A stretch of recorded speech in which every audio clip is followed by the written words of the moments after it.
Normally, as we come out of the warm months heading into the colder months, we get a second severe weather season for us here across eastern North Carolina. And this may be our first time we may have a chance for it late tonight, early tomorrow morning between about 4 a.m. and 11 a.m. east of Highway 17. We've got the chance for some brief downpours, a damaging wind gust, and maybe even especially out over the Sounds, a waterspout that could make their way back to down East Carteret County or Pamlico County or Beaufort or Hyde County. So have yourself weather aware as we head through the early morning hours tomorrow. One of the reasons why we haven't had a whole lot of severe weather here recently is because the atmosphere has been fairly chilly. In fact, we've got the cloud cover hanging tight for us here. These light to moderate showers drifting from south to north across the area. Again, good soaking rainfall needed to help get us out of this drought.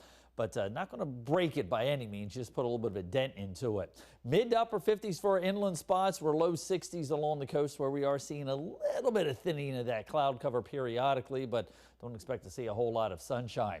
Still dealing with that northeasterly wind, but it is about to shift. There's a little front hanging offshore here, and that's going to slide inland as we go on through the day today. Coastal areas east of 17, maybe mid to upper 60s if we get that front through here soon enough, and then we'll hold those temperatures into the 50s and 60s overnight tonight. That's one of the ingredients going into that potential of the severe weather for us.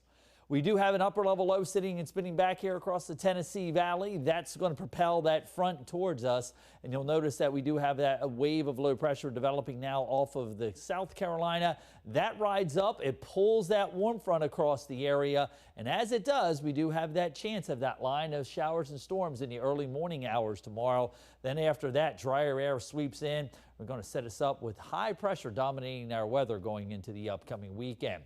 Hurricane Melissa now down to Category 2 storm. Wind still 100 miles an hour, starting to reform the center as it's moving away from Cuba heading towards the Bahamas.